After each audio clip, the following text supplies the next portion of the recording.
Hey y'all, welcome back. So a little while ago, I finished doing a time lapse of reorganizing all of my bourbon on the shelf, and I came across a little problem. One, it doesn't all fit,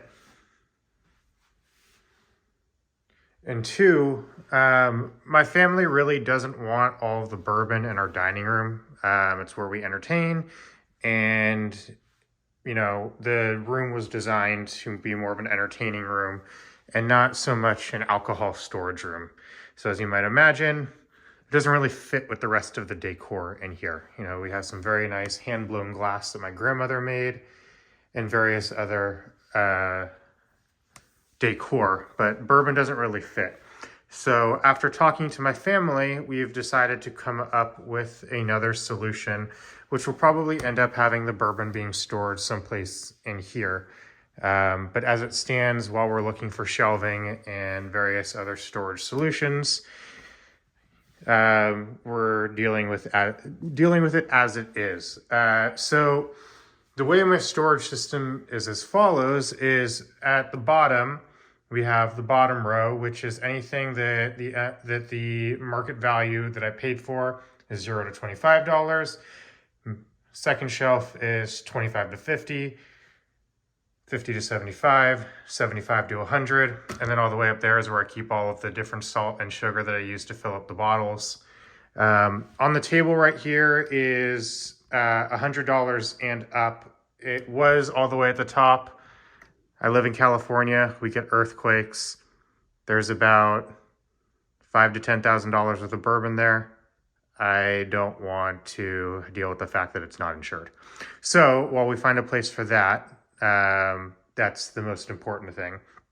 Now, what I realized is, in fairness to my family, there's a lot of bourbon on the shelf that doesn't need to be on the shelf, which is this.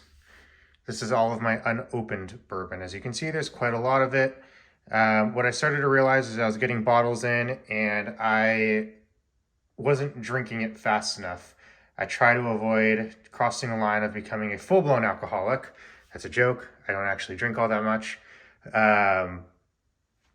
And what happens is, if bottles sit too long, they start to lose some of their more natural flavors and tasting notes. And so I try to drink as much as I can in a healthy, respectable way and sharing it with my family. But I've started to leave some bottles unopened and sit for a little bit so that I can tackle the ones that I have and make videos with the ones that I have and not feel completely overwhelmed by it. So we're going to go through today and take a look at what I actually have. And then we're going to put these someplace else and in storage, and then we'll pull them back out as I start to knock down a few more bottles, or at the time that I have some more storage where they can fit on a shelf.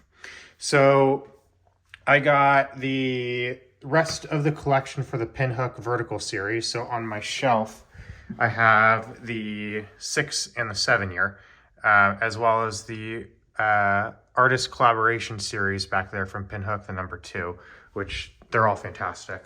But I also got in the 4, the 5, and the 8 to round out the collection. And I'm trying to remember where I got those from. Oh, you know what? It might have been Fruit Bat. I think I just got them online. They had them slightly over MSRP, but below market value.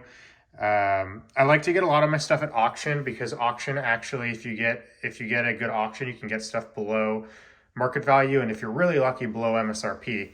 And so that's how I kind of save a little bit of money on the bourbon that I want to try. It sometimes requires patience, but it's turned out to be fruitful. I've saved a lot of money. These ones I did just get off of a website, but it actually turned out to be a pretty good deal. I got them in a pack. So those I'm waiting on.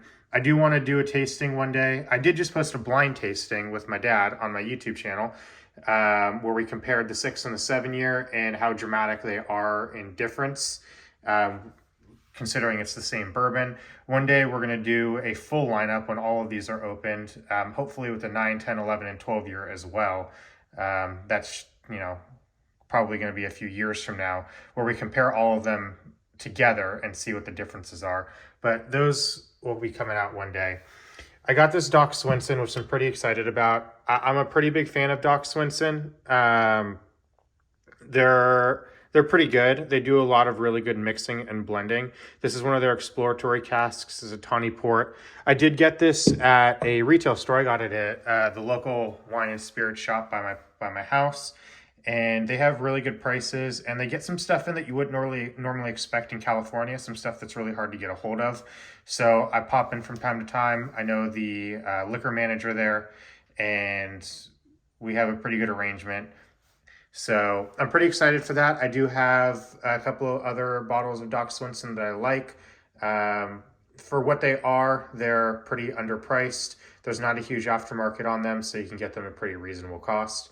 Next up, we have the Whistle Pig 6-year. Sorry about the shaky camera. I'm working with an old tripod that I don't normally use, and it has legs that are constantly in the way.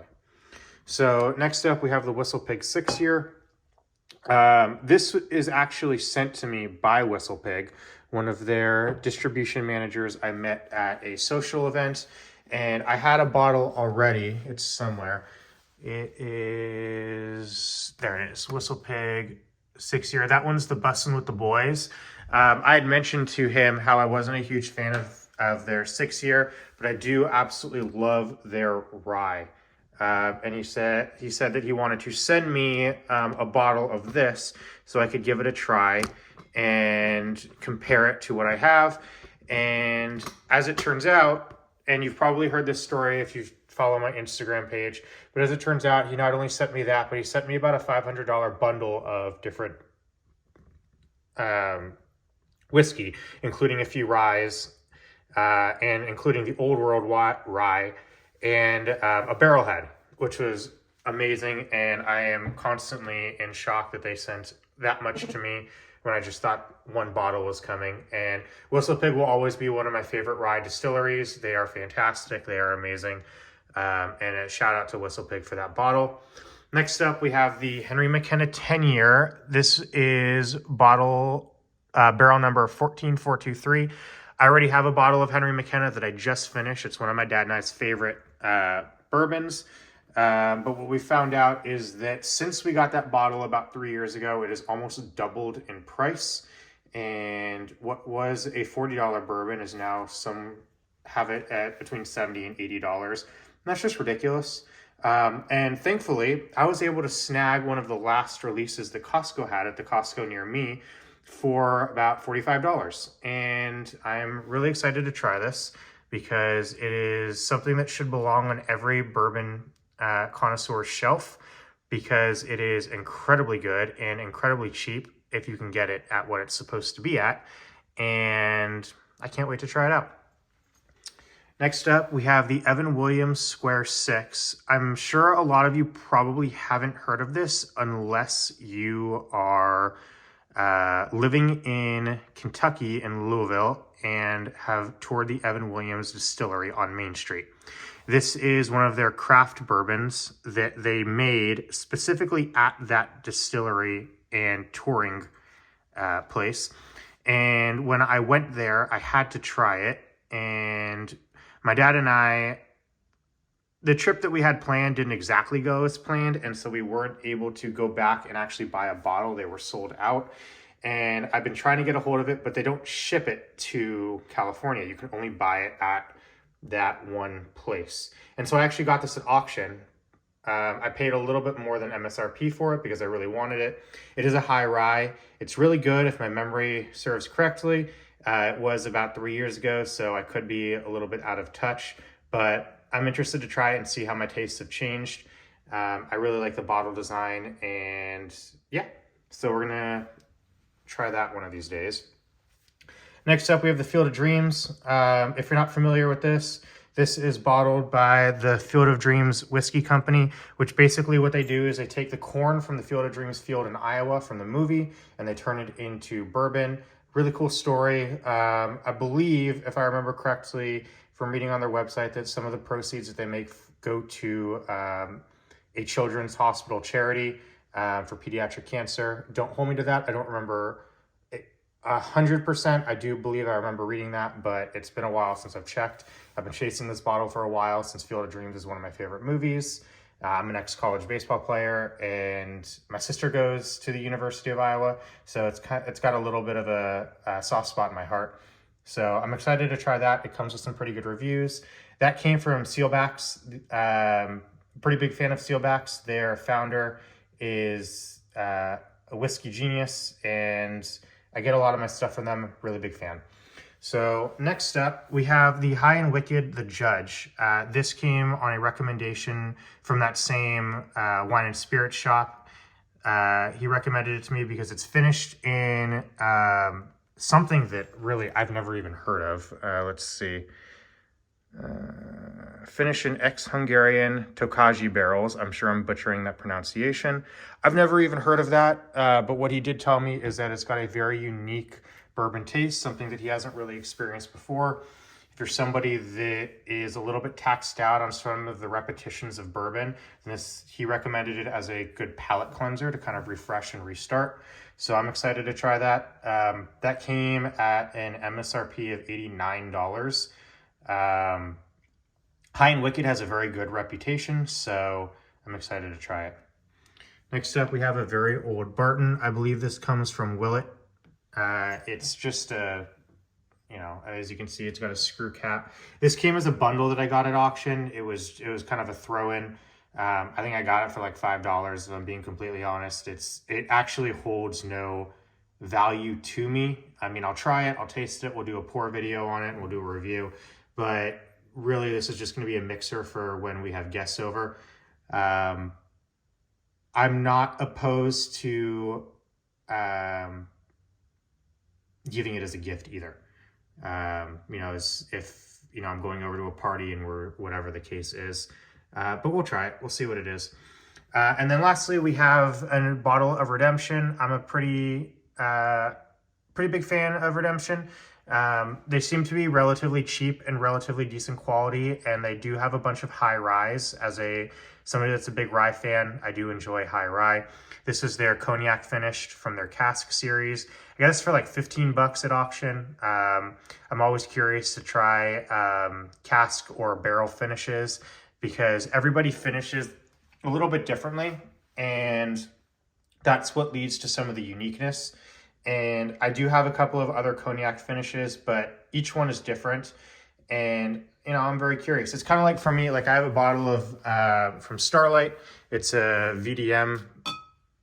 Where is it? Oh, it's in the back there. VDM finished, but I also have a bottle of Parker's Heritage, which is orange curacao finished. It's in here. I'm sure you can see it and I can't. There it is. It's orange curacao finished, and while they're both orange liqueurs, completely different. And I think that's one of the really cool things about bourbon is that you have to follow all of the different restrictions, and yet you can come out with completely different tastes. So that's kind of what we're working with right now. I'm kind of out of ideas right now. My family and I, we've been looking at different shelves. We've been looking at different storage solutions. Unfortunately, this house didn't come with a designated bourbon area. It does have a wine fridge, but as we all know, we can't store bourbon on its side, which, is sort of a pain, but it is what it is. I have plenty of room in my garage, but my garage has no way of cooling everything down.